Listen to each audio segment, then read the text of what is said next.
I'm James Rosone. And I'm Miranda Watson.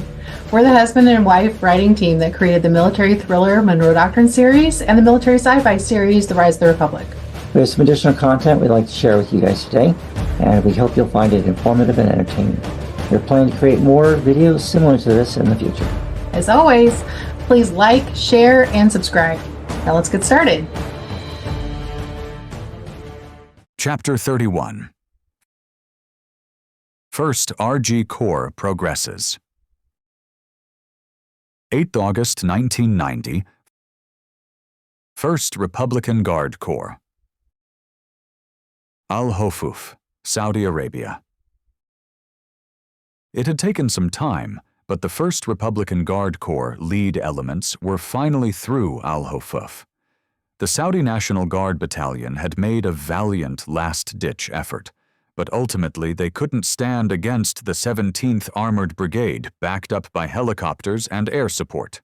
General al-Dulaymi, the 1st RG Corps commander, had assembled his division commanders at the Best Western Premier Al-Ahsa Grand Hotel and Suites for a large-scale meeting. His headquarters unit had taken the hotel over as it had enough rooms to house his staff and meeting rooms from which to manage the rest of the war. Located on the edge of King Faisal University in Al-Hofuf, it provided adequate space to accommodate the Corps' staff with comfortable accommodations. Once the usual greetings had been exchanged between the assembled commanders and staff, al-Dulaymi called the meeting to order. It was 1900 hours. Everyone needed some decent food and a good night's sleep. Gentlemen, it is good to see you all in such good spirits. We have done well taking our objectives swiftly with little to no resistance. General Al-Qadi, has the 4th Division secured the rest of Al-Hofuf? Al-Dulaymi asked. He already knew the answer. In fact, he generally did not ask a question unless he knew the answer beforehand. The 4th still has a few pockets of resistance from the Saudi National Guard remnants to clean out. It is a case of dealing with 1s and 2s with no organized resistance, General Al-Qadi said. Looking over at General Juwad Assad, the commander of the 3rd Tawakkalna Mechanized Division, al-Dulaymi asked, General Assad, has the 3rd Division closed into its assembly position of the night? Sir, we will within the next hour, and will commence maintenance and resupply operations. We'll be ready to move out in the morning, General Assad assured him. Good. Now for a more pressing and disturbing matter, General al-Dulaymi said, which got everyone's attention. I have just received a report that earlier today, while attacking the 10th Mechanized Brigade in Tabuk, the 2nd Army Corps was hit by an airstrike. It is believed this strike was from a U.S. aircraft carrier now positioned in the Red Sea. In addition, it is reported that the 2nd Republican Guard Corps was hit as well in the vicinity of Buraida, but by a much smaller force. This attack was carried out by Harrier jets, so it is not clear if this was an American strike or a British strike. Intelligence reports also indicate that U.S. forces have been seen landing at the airport in Jeddah. This brought murmurs from the assembled officers. Surely the Americans would not enter the holy city of Mecca, General Juwad Assad said, with some distress in his voice. The 2nd Republican Guard Corps must get there quickly to prevent that. I am sure General al-Hamdani is well aware of his responsibility to do just that, General al-Dulaymi said, in a calming, fatherly voice.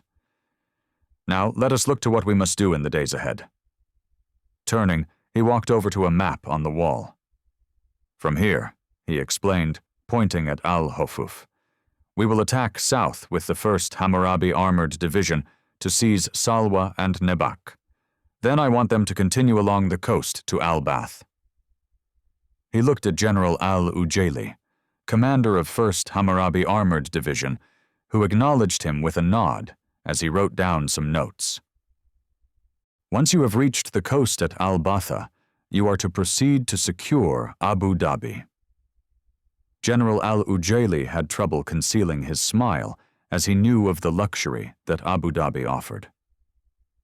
General al-Tikriti, you have eaten enough dust on this advance. When General al-Ujaili enters Abu Dhabi, you will bypass him and proceed to Dubai and Sharjah and secure those locations. Notify my headquarters when you have secured the port area in Al-Bustan and Hamriya, so our Navy may come in and base from there. Any questions?" There were no questions, though General al-Dulaymi could see a smile spreading on General al-Tikriti's face. He was happy with his new assignment, after having driven through dirt and dust for the past few days. "General Assad, you will remain on the right flank of 1st Armored Division and guard their flank when the 6th Nebuchadnezzar Division heads south. Prior to reaching Abu Dhabi, you will pull away and head for Al Ain on the border with Oman. I will leave it to you to decide when you want to break off. Just make sure that when you do, you spread your forces out and create a screening force along the border. Begin evaluating how you want to defend that position should an enemy force advance from across the Omani border," General al-Dulaymi explained as he ran his finger across a few spots on the map. "Sir, who would you expect to attack us from Oman? The Sultan has no real army of any size," General al-Tikriti asked skeptically. "You are right, the Sultan does not, but the Americans do. I am concerned that we have seen 2 airstrikes by them and American soldiers landing in Jeddah. The Americans could very well be planning to come to the rescue of the Saudi family. If they do, they will have to mount their attack from either Jeddah or Oman. The empty quarter protects our right flank strategically, so the only way they could come at us is through Oman and the UAE. We are closing the strait, so that leaves only a few ports in Oman, most likely Muscat. If an attack comes, it will not be soon, at least not a ground attack. It will take the Americans some time to put a force together and move to this area. They are halfway around the world. By sea, that will be 20 days, and longer if the Egyptians close the canal. Once we arrive in the UAE, our priority must be establishing defensive positions that are well camouflaged and an active air defense umbrella in conjunction with our Air Force." Turning to his operations officer, he added, "Have the regional air defense commander come see me, along with the air commander for this region. I want to see them both in the morning." Next, he turned to General Dairi, commander of the 6th Nebuchadnezzar Mechanized Division. "You will continue south, passing through Al-Harmaliyah, and then swing east to come on the right flank of General al-Tikriti. This will not be easy terrain for you, but I am confident that you will get through. When you reach the UAE border, there are some paved roads that will take you to your objective, which will be Zayed City, and south of there Arada, Tarak, Al-Hiali, Sabqa, Al-Kis, and Jarera. Do not venture into the empty quarter except to push out reconnaissance elements. Nothing of any magnitude is going to attack out of there," General al-Dulaymi explained. "Sir, what of the 9th Army Corps? Are they going to follow us into the UAE?" General Dairi asked for clarification. "No. The 9th Army Corps will occupy an area outlined by Nadkan in the north, Ash Shalfa on the west, and Al-Ubayla on the east. They can continue to eat dust until relieved to go back to Iraq," al-Dulaymi said with a chuckle, which everyone quickly mimicked. "Once we have secured the ports at Al-Bustan and Hamriya, our resupply will come by sea, freeing up the highways to support the 9th Corps, who will be resupplied out of Dammam."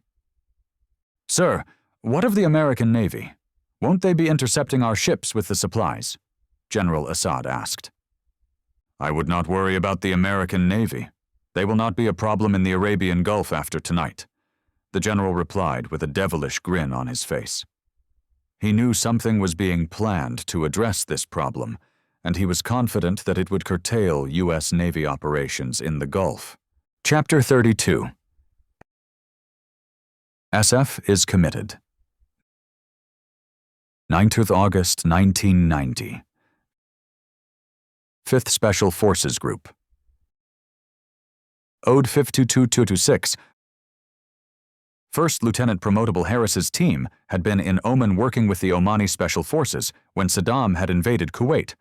Actually, his ODA had been receiving some specialized training by the Omani Special Forces in desert survival. The two special forces groups were exchanging training techniques and experiences, with the Americans providing training on improvised communications in a desert environment, while the Omanis taught them how to look for sources of water or food should one become stranded in the arid desert. Lieutenant Harris was team leader. His second-in-command was Warrant Officer 3 Myron Garrett. Chief Garrett was the team's intelligence officer and demolitions expert. He'd been in Special Forces for 25 years and served a tour as a buck sergeant with the 25th Infantry, or Tropic Lightning Division, in Vietnam, before joining 5th Group, Special Forces, and serving 2 more combat tours in Vietnam. One of those tours was with the infamous Macvisog before he turned his stripes in to be a warrant officer. He was the glue that held the team together. The team sergeant was Sergeant First Class Mike Weekly. He'd been in 5th Group for 10 years, running the team with Chief Garrett like a well-oiled machine. Weekly was fluent in Arabic, which helped immensely. He was also the team's weapons expert. Staff Sergeant Donovan Fitzgerald was the team's communications NCO. His Arabic was passable, though his Hebrew was a bit better. Staff Sergeant Lance Cardwell was the team's medic. He spoke good Arabic and was fluent in Farsi. He was also the team's unofficial cook. Staff Sergeant Justin Lovett had been an artillery forward observer prior to joining SF. He'd attended the Tactical Air Forward Controllers course and was now in charge of coordinating air operations, in addition to being an assistant medical sergeant. The team had been in the desert for the past month, and were looking forward to getting back to Muscat for some showers, cold beers, and a solid meal consisting of steaks and all the trimmings to go along with it. Good old Uncle Sam was nice enough to put them up in the Hilton Garden Inn on Dahat al-Adab Street in downtown Muscat once their training had concluded. Then they'd fly home and spend a couple of weeks with their families before they'd start the next training rotation.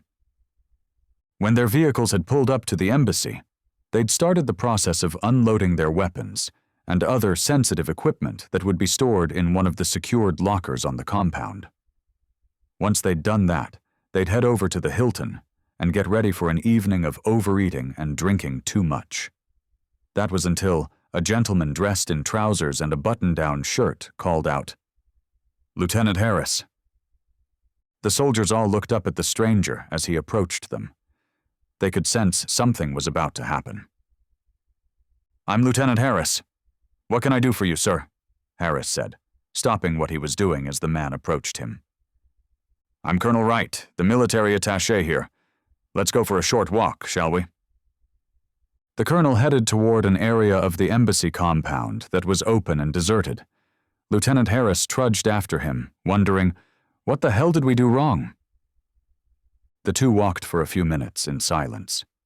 Eventually they came around a bend, and Harris's men could no longer see him. They had also approached a side entrance to the embassy that Harris hadn't noticed before. The colonel entered a code, and the door opened. They traveled down a corridor before they came to another room that had a heavy steel door with another keypad next to it. The colonel entered a code, and the door hissed slightly as it opened. They'd just entered the embassy's Sensitive Compartmentalized Information Facility, or SICIF. The room had several classified radio systems set up, and a lot of maps taped to the walls, all with various military units plotted on them. It took just a moment for Harris to recognize the markings. They were Iraqi army units. What surprised him most was how far into Saudi Arabia they had penetrated. He'd been training in the desert for a month. Apparently, a lot had changed in that period. As Harris stared at the maps, a voice spoke out from behind him.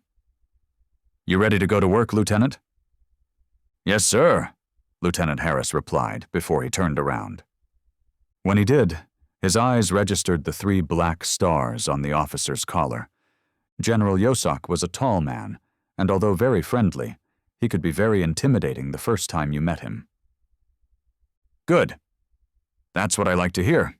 Are you aware of what's going on?" "No, sir. My team and I have been in the desert for the past few weeks, and just came in a couple of hours ago. That's when Colonel Wright picked me up," Lieutenant Harris replied. I was saving the good news for you to tell him, General, Colonel Wright said with a smile. Thank you, Colonel. I always like giving out good news. Yosok chuckled. Yosok could see the lieutenant was getting nervous at this point. Turning to Harris, Yosok took him by the arm and walked him over to a map board. Lieutenant, while you were out touring the Omani countryside, our friends in Iraq decided to invade Kuwait on the 2nd of August, but they got greedy on the 3rd and decided to go after Saudi Arabia too. Right now they're running down the eastern coast of the country, heading this way with at least 1 corps and probably 2. In the northwest they have 1 corps heading to Tabuk and 1 corps heading to Medina and Mecca. As he spoke, General Yosok pointed at various Iraqi units annotated the map. Over here in Jeddah, we have a Marine detachment ashore and the first elements of the 82nd Airborne. The rest of the 82nd is flying in there as we speak. They also have an understrength company team from the 24th, but that's it. Are you following me so far, Lieutenant? Yes, sir. I suspect you're about to tell me what my team and I can do to slow the Iraqis down, Lieutenant Harris said with a wry smile. See, I knew you were smart for a lieutenant. Where did the Army issue you your brain? Yosok asked, with an equally mischievous smile. He liked joking around with some of the junior officers. It helped keep him young and reminded him that he used to be just like them. I was issued my military mind and brain at West Point, sir, Lieutenant Harris answered with some pride. Excellent. I'm glad they're still issuing above-average intelligence at West Point.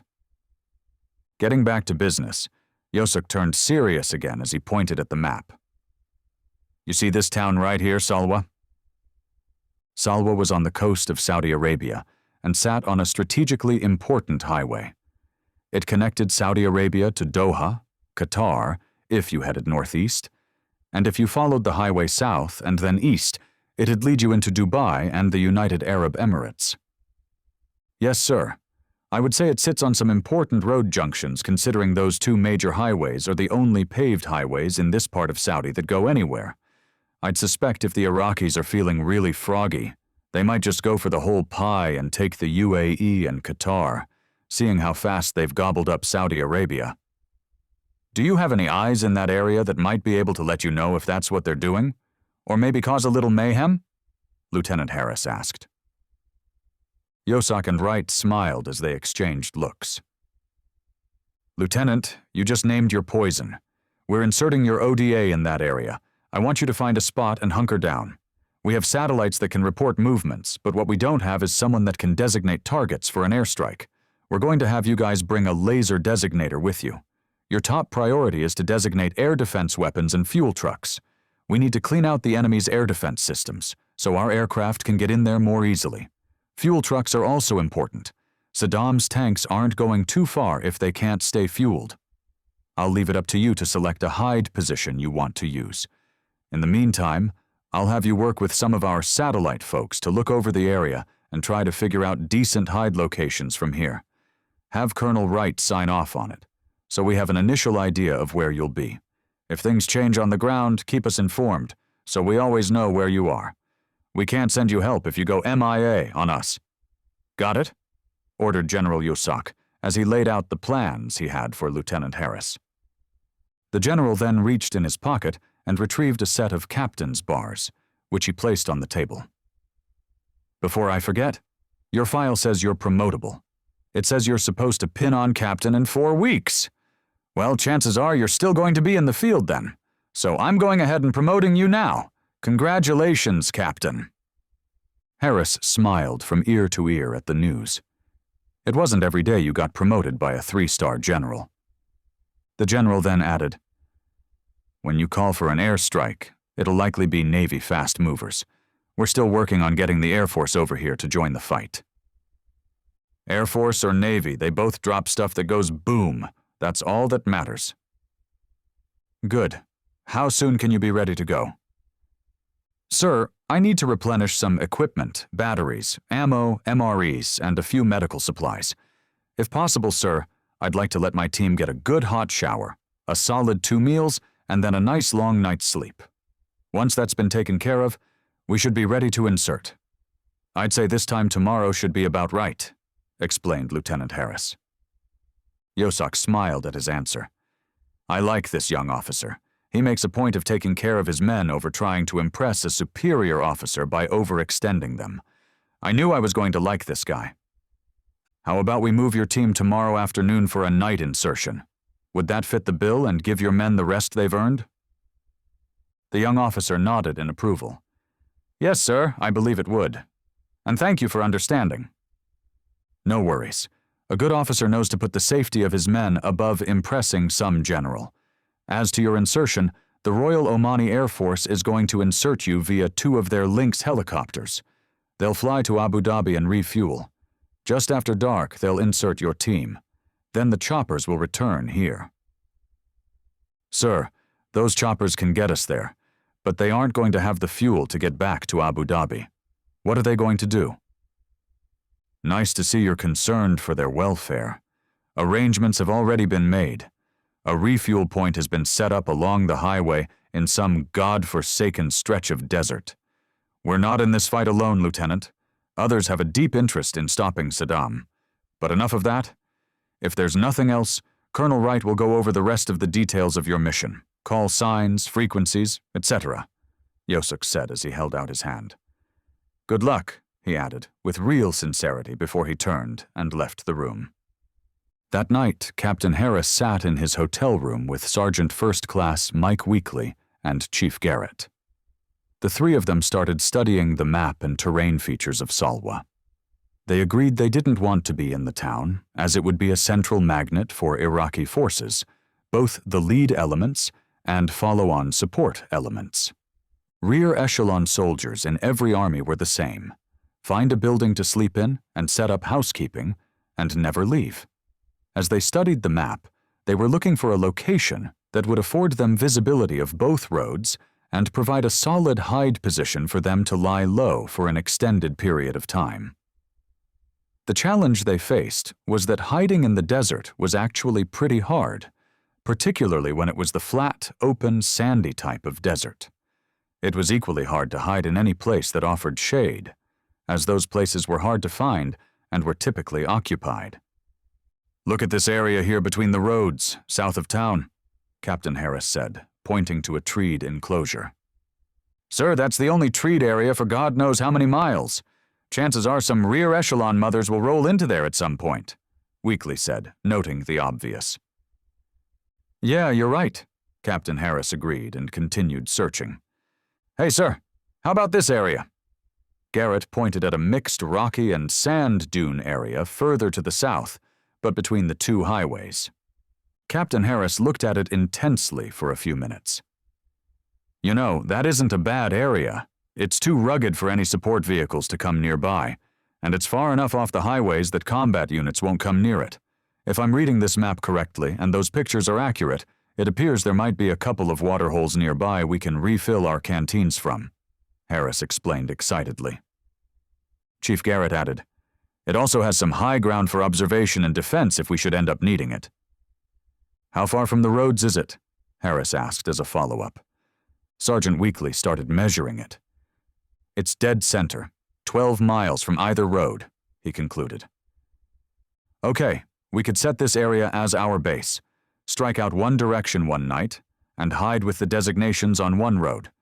Come back after dark and switch off sending a team out to the other road to strike. Bouncing back and forth between the roads, they may think that the strikes are random and may not even look for us.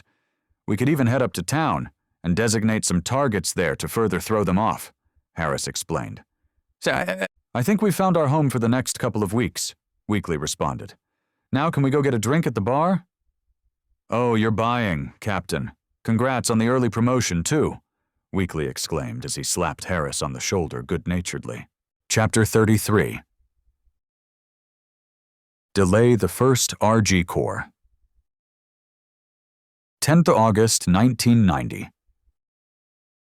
Special Forces Team. Salwa, Saudi Arabia. Captain Harris and his team were inserted by the Omanis without a problem. Saudi Arabia was, after all, a very big country with a lot of open and deserted places. Once on the ground, It didn't take the team long to find some ground to their liking. The ground was rugged, broken terrain, not conducive to wheeled vehicle movement, and far enough from the roads that tracked vehicles wouldn't randomly wander by.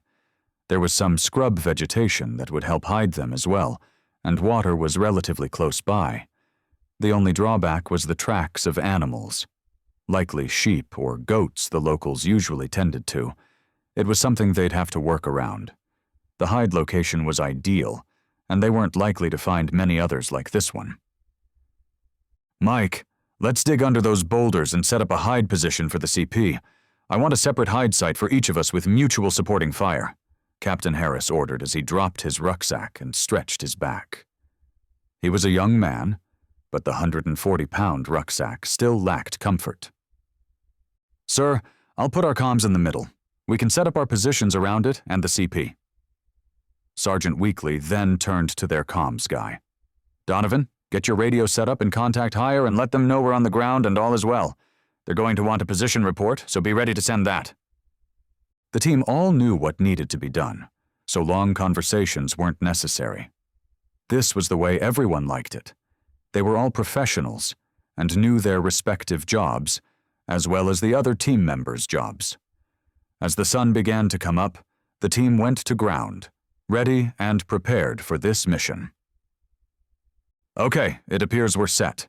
We'll have 4-hour shifts while everyone else sleeps. I'll take the first watch. Let's stay down and out of the sun during the day. Tonight, right after dark, I'll set out with Sergeant Weekly and we'll set the first hide position. Tomorrow night, I'll take Lovett with me and we'll spend the next day there and see what we can come up with. While we're there, Weekly will take Mr. Garrett and locate a second site on the Eastern Road. We'll alternate between the two roads for a couple of nights, but we don't want to set a pattern. Any questions?" Captain Harris asked. There were none. "Okay, you guys get some sleep. Weekly, I'll wake you in 4 hours."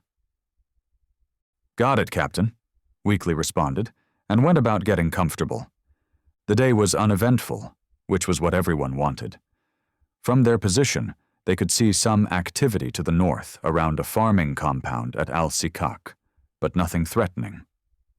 There were 3 distinct orchards and agricultural compounds within a half-mile of the crossroads that centered in Al-Sikak. From the hide position, the main road to the UAE was 4 miles to the west, and the main road to Qatar was 10 miles to the north.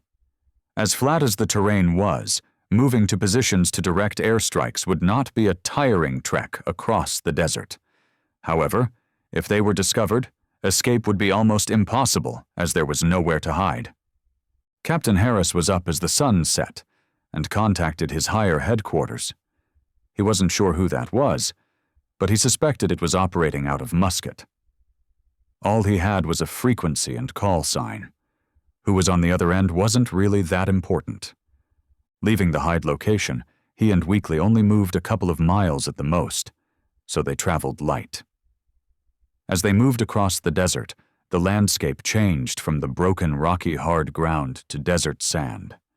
It didn't take them long to find the perfect hide position to direct airstrikes. The spot was raised slightly above the surrounding terrain, but not high enough to attract attention. It was a little over a click from the major highway, according to GPS. That put them a click from the road, which was what attack aircraft liked. The position took little preparation. Once they had gotten it ready for the next team to use, they returned to their base camp. They'd been gone for about 5 hours, so they still had a couple hours of darkness left. Once back in their base camp, Captain Harris reported the location to Muscat and went to bed.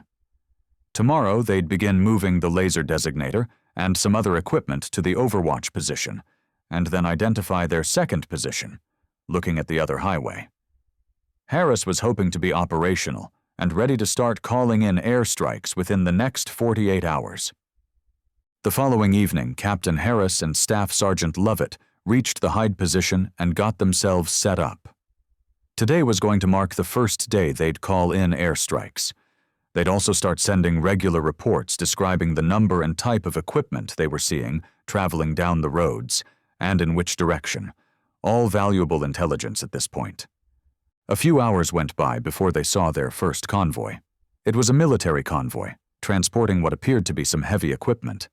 They saw columns of HETs transporting T-72 main battle tanks, ZSU-23-4 anti-aircraft tracks, self-propelled artillery vehicles, and long columns of 444 and 4-6 cargo trucks. There were also a lot of civilian buses traveling in the convoy.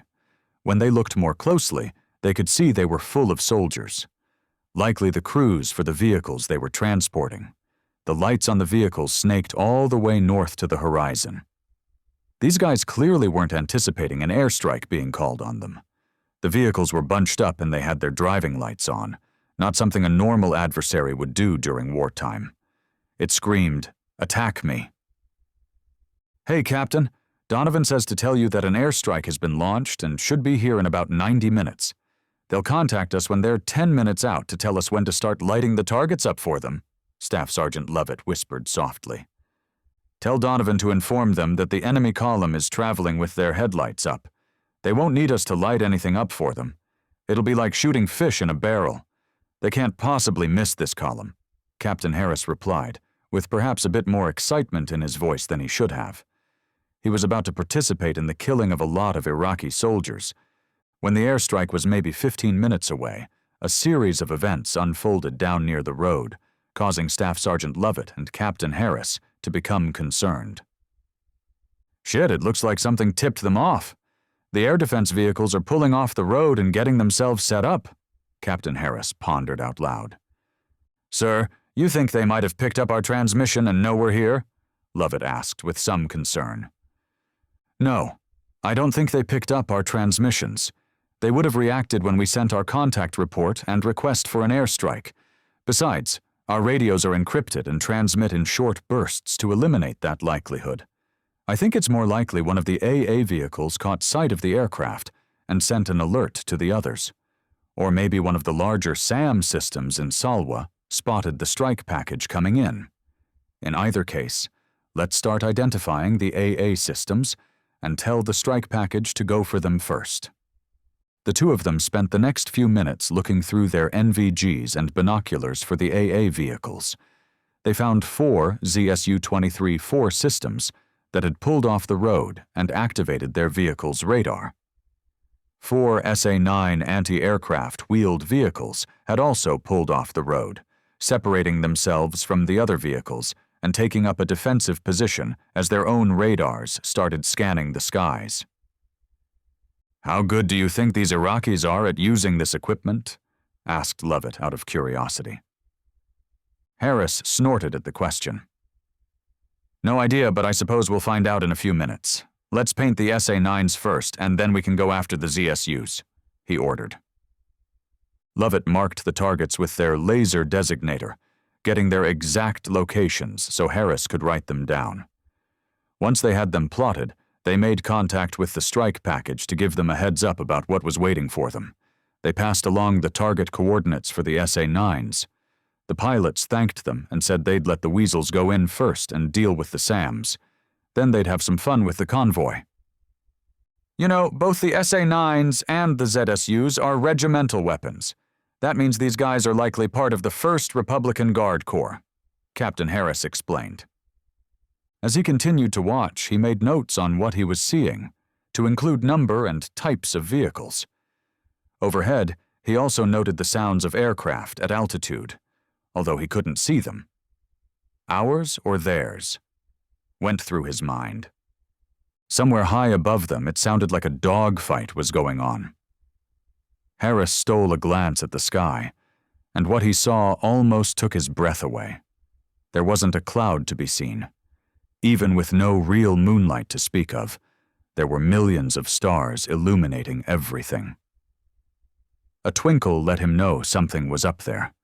Harris saw a pair of them in one part of the sky and a different pair not far away. Both groups were moving erratically. Then one of them flashed. Likely a missile had impacted or blown up near them. Moments later, the light and little bits of flame trailed in the sky as it began to fall to the ground below. They had no idea if it was an American or Iraqi aircraft that was falling to the ground. What they did know was the battle had started, and they had a front-row seat to it. "Captain, Donovan says to paint the targets we want them to hit now," Lovett whispered in an urgent tone. Just as Captain Harris shouldered the laser designator, a flash in the night sky caught his attention, followed shortly by the sound of an explosion. His concentration was broken only for a moment before he found the first target. It was one of the SA-9 launchers mounted on the BRDM six-wheeled vehicle. The laser beam wasn't visible to the naked eye, but was clearly visible to the A-6 intruder, flying as a wild weasel ahead of the rest of the strike package. A missile streaked through the sky, and moments later, the SA-9 exploded in spectacular fashion. Seconds after the missile system blew up, the other three SA-9s started firing their own missiles. Their 9 of 31 missiles flew after the American aircraft at a speed of up to Mach 1.8. Harris realized the intruders were using AGM-054 HARM missiles, so there was no reason to laze the targets. Those missiles would ride the radar beam right back to the vehicle and explode. Rolling over to look behind him, he spotted the missiles rising off into the distance. One of the intruders broke to the right as it dispersed a string of flares to throw off the heat-seeker warhead. Another aircraft pulled up, and to the left as it also dispersed a series of flares. 3 of the 6 missiles fired at the pair of aircraft went for the flares. 2 more missed entirely, while the 6th missile slammed into the belly of the A-6 that had pulled up and banked to the left. The intruder blew apart in a massive fireball, and the wreckage of the aircraft started its return to the ground below. Turning back to his front, Harris saw 2 more of the SA-9 vehicles explode.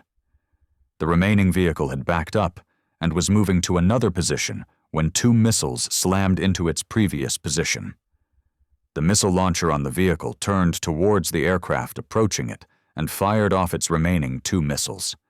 Seconds later, the vehicle exploded as a third HARM missile found its mark. 2 F-18 Hornets flew in low and fast towards the column of enemy vehicles. The 2 Hornets released a stick of 4 MK-20 Rockeye-2 each as they raced across the length of the convoy. Each MK-20 would release 247 Mach 118 Modford-1 bomblets across the enemy vehicles. Each bomblet weighed 1.32 pounds with a 0.4 pound shaped charge warhead. At the point of impact, the bomblet produced up to 250,000 PYPYs, which allowed each bomblet to penetrate as much as 7.5 inches of armor. Seldom did an armored vehicle have that much armor on top. It was a truly devastating attack. If the pilots properly timed their release, they'd be able to blanket as much as 4 miles of highway. When the Hornets had reached about the halfway point of the convoy and effectively released their final Rockeye, 2 of the 4 ZSUs opened fire with their 23mm quad autocannons. The green tracers from the autocannons filled the sky in front of and practically on top of the 2 American Hornets. One of the Hornets flew into a string of bullets and exploded before the pilot even realized what had happened. Parts and chunks of his aircraft flew out in all directions and fell across parts of the convoy and the highway below. The second Hornet had pulled up to get out of the way of the 23mm bullets, now that he had released his final cluster munition. The remaining 2 ZSUs opened fire at this point. Their bullets had filled the sky as they chased after the Hornet pilot, who was jinking from right to left as he added altitude to try and evade the fusillade of bullets being fired at him by the quad cannons. A string of green tracers somehow managed to connect with his right wing as he jinked to that side. In fractions of a second, the wing was sheared right off the plane, which arced upside down and started spinning out of control towards the ground at an alarming rate. The pilot ejected, his seat and body being hurled sideways away from the plane before his chute deployed. He was on his way to the ground, sadly very close to the enemy convoy he'd just mauled. 4 HARM missiles flew in and obliterated the remaining ZSUs, removing them as a further threat. with the last enemy air defense weapons destroyed, 2 Hornets swooped in from the other side of the convoy to release their own rockeyes on the portion of the convoy that hadn't been hit yet. While that was taking place, the remaining A6 intruders dropped their sticks of Mk-82 500-pound bombs. The thunderous explosions ripped through the convoy, tearing apart many of the armored vehicles being transported on the HETs. The buses that had been packed with the crews of these vehicles were torn and burning, their human cargo unable to escape the fire and carnage that had been unleashed on them. Captain Harris and Staff Sergeant Lovett couldn't believe the level of destruction, which was unlike anything they had seen before. They felt terrible about the loss of at least 3 aircraft, but the damage they had inflicted on the enemy could not be overstated. It was apocalyptic. Harris turned to his partner. "Lovett, I think it's time for us to get the hell out of here." Lovett didn't need to be told twice. The two of them did their best to get back to their hide position and put some distance between themselves and the scene of the crime. Chapter 34. 1st Republican Guard, Bloody Nose. 11th of August, 1990. 1st Hammurabi Armored Division. Salwa, Saudi Arabia. "What in the name of Allah is going on?" Lieutenant General Majid al-Dulaymi asked as he walked into the 1st Republican Guard Corps headquarters. He'd been having dinner with the local mayor and leaders, explaining the facts of life as he saw it now that the royal family was no longer in power. "Sir, it appears that the Americans launched an airstrike against 1st Hammurabi Armor Division. It looks like the 18th Armored Brigade took the brunt of the attack. They were badly mauled, losing close a quarter of the entire brigade," the staff officer said, in fear of how the general might respond. "Whoa, didn't they have air defense vehicles with them? And what about the Air Force? Please tell me our people weren't asleep at their jobs when this all went down?" General al-Dulaymi fired off one question after another before the first question could be answered. The staff officer, a major, tried to respond to the questions as best he could. "Sir, the Air Force did detect the American fighters roughly 150 kilometers out while they were forming up over Oman. What they did not detect until they were practically on top of them was the fighter bombers and ground attack aircraft. It appears they had some electronic warfare aircraft flying with them, and they were able to jam our radars until they got within 45 kilometers of the 18th Brigade. When I spoke with a colonel from the airbase responsible for protecting our forces, he told me they immediately scrambled fighters when they detected the American aircraft. He said they engaged and destroyed 2 F-14 Tomcats at a loss of 4 MiG-25s and 1 MiG-29. When I spoke with the 18th Brigade Air Defense Officer, he told me the 4 SA-6s attempted to engage both the F-14s and the ground attack aircraft, but their radars were being jammed by an electronic warfare aircraft. They turned off their radars, since they weren't burning through the jamming, but 2 of them were still hit by enemy anti-radiation missiles. The SA-9s and ZSU-23-4 of the brigade did engage the enemy and fared much better. The SA-9s managed to destroy 2 A-6 intruders before they were destroyed by anti-radiation missiles. The ZSUs destroyed 2 F-18 Hornets as they swept in to bomb the 18th Brigade's vehicles being transported on the HETs and the buses transporting the crews. All 4 of the ZSUs were also destroyed by anti-radiation missiles, but not before they managed to damage another A-6 intruder and 1 more F-18 Hornet. While we did sustain a lot of losses, General, our air defense vehicles successfully destroyed 4 aircraft and damaged another 2. The brigade commander currently has some units scouring the desert, looking for survivors from the air attack. They saw at least 5 parachutes deploy from the stricken aircraft. The major finished. General al-Dulaymi stood for a minute thinking.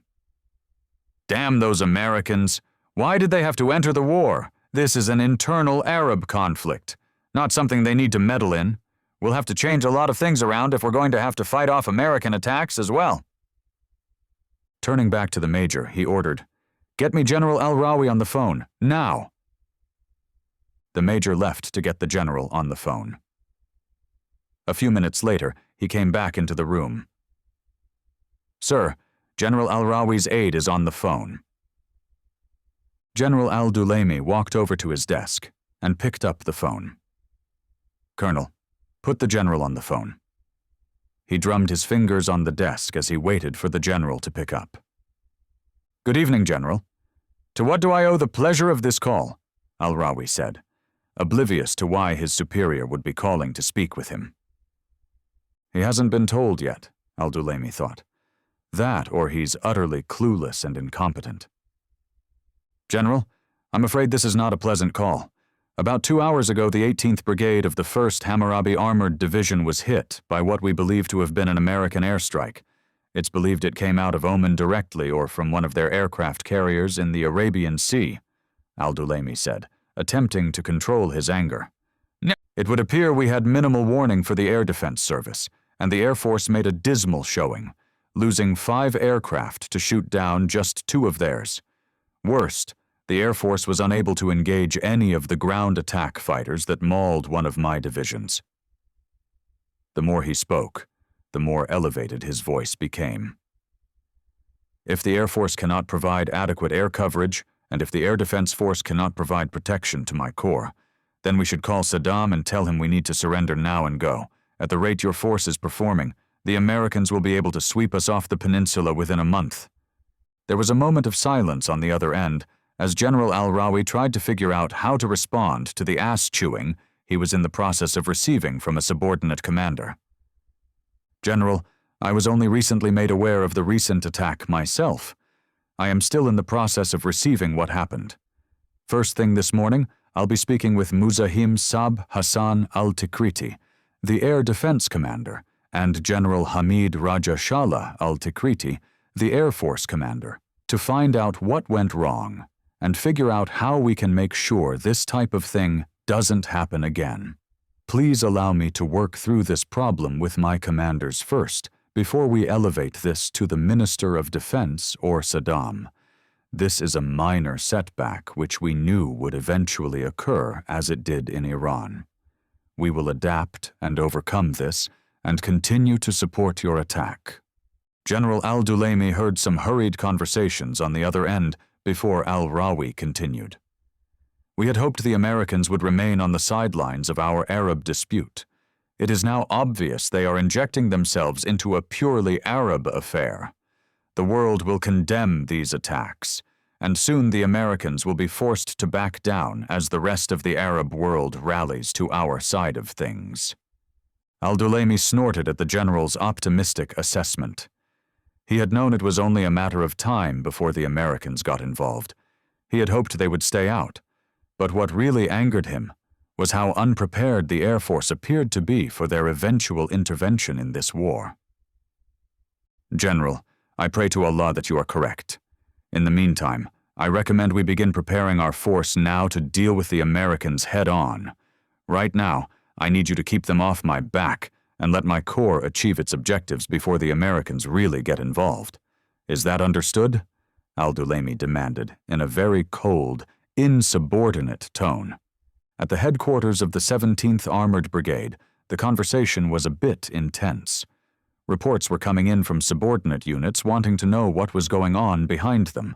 The 17th had not been in the kill zone at the time of the attack, having already passed through the area. Instead, they had heard and seen parts of the attack as it had unfolded while they were refueling their vehicles. Sitting in his command vehicle, Brigadier General Ra'ad al-Hamdani was receiving updates on the progress of his forces as he sipped on his tea. "Sir, the 1st Battalion is 2 kilometers past Al-Hudayd. 2nd Battalion is located 11 kilometers south of Al-Hudayd at the road intersection and—" "Tell 2nd Battalion not to worry about that cut-off road," al-Hamdani interrupted. "There is nothing out that way. And what about 3rd Battalion?" "Sir, 3rd Battalion is held up on the side of the road. They are only 23 kilometers from the border. Thus far, they haven't made contact with anything. not even truckers or farmers. Good. I want 3rd Battalion to hold in place until everyone is able to close on him. When we cross the border, I want us to do it all together. Tell 3rd Battalion they can push out their reconnaissance units, but they need to stay out of sight. Also, I want a report on soil and topography conditions before I arrive there. I want to disperse our forces and not get caught with our pants down like 18th Brigade did in that airstrike. We need to be better dispersed than they were. Al-Hamdani paused for a second before adding, "Oh, make sure you talk directly to the Air Defense Commander. I want to make sure our air defense vehicles have their radars turned on and are ready to deal with another air attack should we encounter one. When we advance, I want the 1st Battalion to take Al-Quaifraya Airfield. The 2nd Battalion needs to seize Al-Batha, and then 3rd Battalion will drive on to seize Al-Sila. From there, the 8th Mechanized Brigade will pass us on the right, followed by the 9th Mechanized Brigade. At that point, we'll become Division Reserve. Do you have any questions?" "Only one, sir. What about the 18th Brigade?" the staff officer inquired. Al-Hamdani snorted at the question. "The 18th Brigade is going to remain in the vicinity of Salwa, as it was too badly hit to be effective at this point. They will rearm and refit before joining us. You have the orders. Let's get them issued and get moving. I want to know everyone has reached the 3rd Battalion and is ready to move forward," he said with an uneasy feeling in his stomach. He knew if the Americans were going to get involved in the war, then their corps needed to finish securing its objectives and prepare to repel them once they began to land ground forces. This war was about to turn real ugly. Long gone were the days of easy victories.